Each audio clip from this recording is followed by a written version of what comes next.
Ang librong isasalaysay ko sa araw na ito ay pinamagatang Rich Dad, Poor Dad by Robert Kiyosaki. Ang Rich Dad, Poor Dad o sa Tagalog, ang mayaman kong ama at ang mahirap kong ama ay tungkol sa isang panimulang hakbang para sa sino mang naghahanap ng kaalaman tungkol sa pera at paano maging malaya sa kahirapan. Sa librong ito malalaman natin ano ang itinuturo ng mayayaman sa kanilang mga anak tungkol sa pera na hindi na ituturo ng middle class o ng hindi mayamang magulang. Ang pagkakaroon ng dalawang ama ay nag-alok sa akin ng pagpili ng magkasalungat na pananaw, isa galing sa mayaman at isa galing sa mahirap. Introduction. Mayroon akong dalawang ama, isang mayaman at isang mahirap. Ang isa ay nakatapos sa pinakamataas na antas sa edukasyon. Siya ay matalino at nagkaroon siya ng PhD. Natapos ang 4 na taon na kurso sa loob ng 2 taon lamang. Tsaka siya nagpatuloy sa Stanford University, University of Chicago, Northwestern University upang gawin ang kanyang mga advanced na pag-aaral. Lahat ay bilang isang scholar. Ang isa ko namang ama ay hindi nakatapos ng ika-8 baitang. Ang pareho kong ama ay matagumpay sa kanilang mga karera, nagsusumikap sa kanilang mga buhay, at parehong nakakuha ng malalaking kita. Gayunpaman, ang isa ay palaging gipit sa pera. At ang isa ay magiging isa sa pinakamayamang tao sa Hawaii. Nang namatay, nag-iwan na $10 milyong sa kanyang pamilya, sa charity at sa kanyang simbahan, at ang isa ay nag-iwan ng mga bayarin upang mabayaran. Ang pareho kong ama ay malakas, karenyoso at maimpluwensya. Ang parehong mga lalaki ay nag-aalok sa akin ng mga payo, ngunit hindi sila nagpapayo ng parehong mga bagay. Silang dalawa ay malakas ang paniniwala sa edukasyon, ngunit hindi nagre-rekomenda ng parehong kurso ng pag-aaral. Kung isa lang ang tatay ko, kailangan kong tanggapin o tanggihan ang kanyang mga payo. Ang pagkakaroon ng dalawang ama ay nagpakita sa akin ng dalawang magkakaibang persepsyon, isa galing sa mayaman at isa galing sa mahirap. Sa halip na simpleng tanggapin o tanggihan ang mga payo ng dalawa kong ama, tila ako ay napapaisip ng higit pa, naghahambing, at pagkatapos ay iisipin alin ang pipiliin kong payo. Ang problema ay hindi pa mayaman ang aking rich dad at hindi pa mahirap ang aking poor dad. Parehong nagsisimula pa lamang sa kanilang mga karera at parehong nahihirapan sa pera at pamilya. Ngunit nagkaroon sila ng iba't ibang pananaw tungkol sa pera. Halimbawa, sasabihin ng isang ama, ang pag-ibig sa pera ang ugat ng lahat ng kasamaan. Ang sabi naman ng isa kong ama, ang kakulangan ng pera ang ugat ng lahat ng kasamaan. Bilang isang bata, ang pagkakaroon ng dalawang malakas na ama na parehong maimpluwensya ay nagbigay sa akin ng malaking palaisipan. Nais kong maging mabuting isang anak at makinig. Ngunit ang dalawang ama ay hindi nagsasabi ng mga parehong bagay. Ang kaibahan sa kanilang mga pananaw, particular na tungkol sa pera, ay labis na nakakausisa at nakakaintriga. Nagsimula akong mag-isip sa mahabang panahon at karamihan sa aking oras ay ginugol ko sa pagmumuni-muni, pagtatanong sa aking sarili ng mga tanong tulad ng, bakit niya sinasabi yan? Mas madaling sabihin, oo tama siya, ako ay sumasang-ayon sa ganyan. O sa simpleng tanggihan at sabihin, hindi alam ng matanda kung anong pinagsasabi niya. Sa halip, tinanggap ko ang pagkakaroon ng dalawang ama na pareho kong mahal at punersa kong gamitin ang aking pag-iisip. Sa prosesong ito, ang pagpili para sa aking sarili ay naging mas mahalaga. Isa sa mga dahilan kung bakit yumayaman ang mga mayayaman at lalong naghihirap ang mga mahihirap at ang middle class ay naghihikao sa pangungutang ay dahil ang paksa tungkol sa pera ay itinuturo sa bahay at hindi sa paaralan. Karamihan sa atin ay natututo tungkol sa pera mula sa ating mga magulang. Kaya ano ang masasabi ng mahihirap na magulang sa kanilang mga anak tungkol sa pera? Kung hindi, manatili sa paaralan at mag-aral ng mabuti. Pero maaaring makatapos na may mataas na marka ang isang bata, ngunit sa pananalapi o sa pangpinansyal na aspeto ng kanyang buhay ay wala itong solidong diskarte kung paano ito gamitin. Nakakalungkot lang na isipin na ang pera ay hindi itinuturo sa mga paaralan. Nakatuon ang mga paaralan sa akademiko at mga profesional na kasanayan, ngunit hindi sa kasanayan sa pananalapi.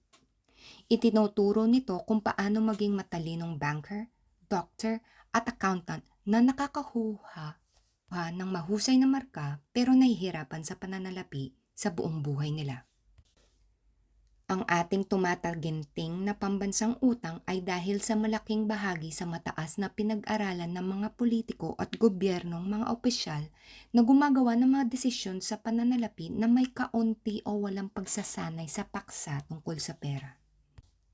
Ngayon ay madalas kong iniisip kung ano ang mangyayari sa panahon kapag mayroong milyong-milyong tao na nangangailangan ng tulong pinansyal at medikal. Sila ay aasa sa kanilang mga pamilya o sa gobyerno. Ano ang mangyayari kapag nagsara ang Medicare at Social Security at wala na itong pera? Paano mabubuhay ang isang bansa kung ang pagtuturo sa mga bata patungkol sa pera ay patuloy na iniiwan sa mga magulang? Karamihan sa kanila ay magiging mahirap o sila ay mahirap na. Dahil mayroon akong dalawang maimpluwensyang ama, may mga bagay akong natutunan sa kanilang dalawa. Kinailangan kong pag-isipan ang mga payo ng bawat ama at sa paggawa nito, ako ay nakakuha ng mahalagang lesyon sa buhay sa bawat pananaw ng bawat isa. Halimbawa, ang isang ama ay may ugali na nagsasabing, hindi ko kayang bayaran ito. Ipinagbabawal naman ito ng aking isang ama at pinagpipilit niya na dapat ganito sabihin ko. Paano ko ito makakayanan na bayaran? Ang isa ay pahayag at ang isa ay patanong. Ang isa kong ama ay ayaw niya na akong pahirapan at ang isa kong ama ay pinipilit akong mag-isip.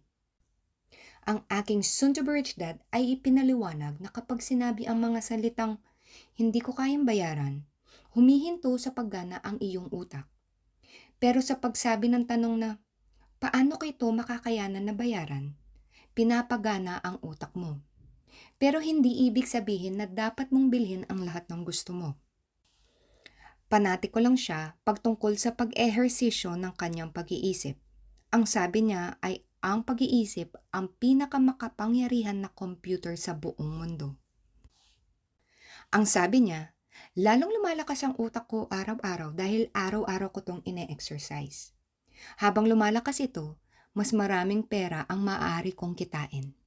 Yun ang paniniwala niya. Ang automatikong pagsasabi ng, hindi ko kayang bayaran ito, ay isang tanda ng katamaran sa pag-iisip. Bagamat ang pareho kong ama ay nagsisikap, napansin ko na ang isang ama ay may isang ugali na pagpapatulog ng kanyang utak pagdating sa pananalapi, at ang isa kong ama ay may ugali na gamitin ito lagi. Kalaunan, lumakas ang kita ng isa kong ama at ang isa ko namang ama ay nanatili sa buwanan sahod at sa pangungutang. Ito ay hindi gaanong naiiba sa isang taong pumupunta sa gym para mag-ehersisyo kumpara sa isang taong nakaupo sa sopa na nanonood ng telebisyon. Ang wastong pisikal na ehersisyo ay may kontribusyon para sa kalusugan at ang tamang pag-ehersisyo sa pag-iisip ay nagpapataas ng iyong mga pagkakataon para kumita ng pera.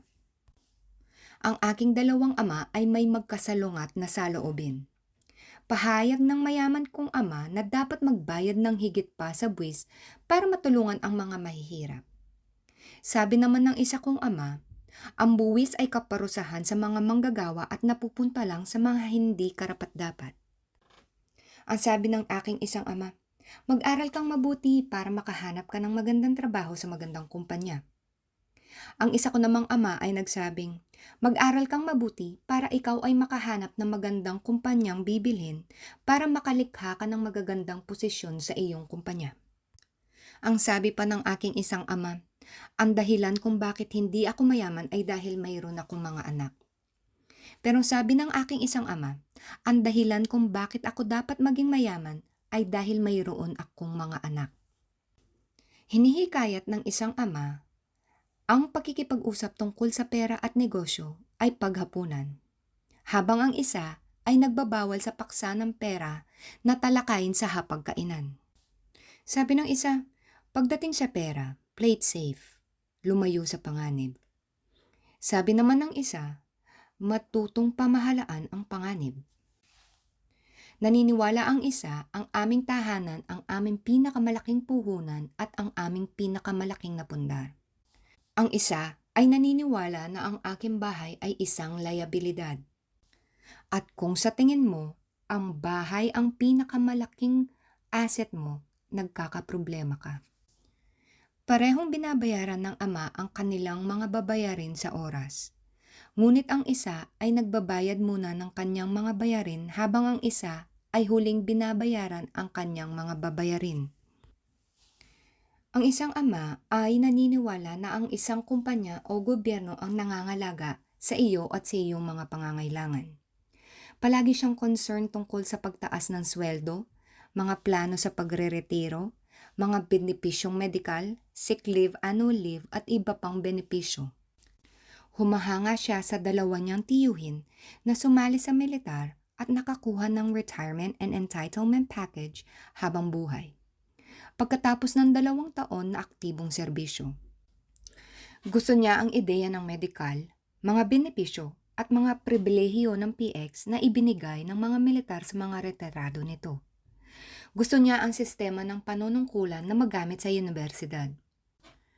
Ang ideya ng proteksyon sa trabaho at mga benepisyo sa trabaho ay tila mas mahalaga minsan kaysa sa trabaho. Madalas niyang sabihin, kayod kalabaw ang aking pagtatrabaho para sa pamahalaan at ako ay may karapatan sa mga benepisyong ito. Ang isa naman ay paniniwala niya na siya ang may responsibilidad sa kanyang buong pagkatao at wala siyang maaasahan kung hindi ang kanyang sarili lamang. Nagsalita siya laban sa may karapatan ako na mentalidad o victim mentality at kung paano ito lumilikha ng maging tamad sa pag-iisip at sa pagdidiskarte. Ang isang ama ay nahihirapang makaipon ng pera, habang ang isang ama ay lumilikha ng investments. Ang isang ama ang nagtuturo sa akin kung paano magsulat ng isang kahanga-hangang resume para makahanap ako ng magandang trabaho. At ang isang ama naman ay nagtuturo sa akin kung paano magsulat ng pinansyal na mga plano para sa isang negosyo nang makalikha ako ng mga trabaho. Ang pagiging produkto ng dalawang matapang na ama ay nagbigay sa akin ng karangyaan na magmasid sa dalawang magkasalungat na pananaw. Napansin ko na talagang hinuhubog ng mga tao ang kanilang magiging pamumuhay sa pamamagitan ng kanilang pag-iisip. Halimbawa, palaging sinasabi ng aking mahirap na ama, hinding-hindi ako yayaman. At yun ay naging totoo. Ang isa ko namang ama ay lagi niyang tinutukoy ang kanyang sarili bilang mayaman. Sasabihin niya na ang mga bagay tulad ng, ako ay isang mayaman at hindi ito ginagawa ng mga mayayaman. Kahit na siya ay nalugi sa isang negosyo. Patuloy niyang tinukoy ang kanyang sarili bilang isang mayamang tao. Meron siyang winner mindset. May pagkakaiba sa pagitan ng pagiging mahirap at pagiging walang pera. Ang pagiging walang pera ay pansamantala lamang at ang pagiging dukha ay walang hanggan. Sasabihin ng aking mahirap na ama na, hindi ako interesado sa pera o hindi mahalaga ang pera. Palaging sinasabi naman ng aking mayaman na ama na ang pera ay maimpluwensya sa ating pamumuhay. Ang kapangyarihan ng ating pag-iisip ay hindi kailanman masusukat. Ngunit naging malinaw sa akin bilang isang bata na ang pagkakaroon ng kamalayan at kung paano ipahayag ang aking sarili ay mahalaga. Napansin ko na mahirap ang aking poor dad ay hindi dahil sa halaga ng pera na kanyang kinikita, ngunit dahil sa kanyang pag-iisip at disposisyon neto. Noong bata pa ang aking dalawang ama, namulat ako sa pagiging maingat kung paano mag-isip. Dapat ba akong makinig sa mayaman kong tatay o sa mahirap kong tatay? Bagamat ang dalawang lalaki ay may napakalaking paggalang sa edukasyon at pag-aaral, ngunit ang dalawa ay hindi sumasang-ayon kung ano dapat ang matutunan sa eskwelahan. Gusto ng isa na mag-aral akong mabuti, makakuha ng degree at makakuha ng magandang trabaho para kumita ng pera. Gusto niya akong mag-aral para maging professional na abogado o isang accountant at pumasok sa business school para sa aking MBA. Yung isa naman ay nag-e-encourage sa akin na mag-aral para yumaman, para maintindihan kung paano gumagana ang pera, at upang matutunan kung paano ito gagana para sa akin. Hindi ako nagtatrabaho para sa pera. Mga salitang paulit-ulit niyang uulitin. Ang pera ang magtatrabaho para sa akin. Yan ang lagi niyang sinasabi. Sa edad na siyam, nagpa siya akong makinig at matuto sa aking mayaman na tatay tungkol sa pera. Sa paggawa nito, pinili kong hindi makinig sa aking poor dad kahit na siya ay may natapos sa kolehiyo. Kung nagustuhan niyo po ang librong ito, please let me know and comment down below. Nang mabasa ko po sa inyo ang chapter 1 ng librong ito. Maraming salamat po sa pakikinig.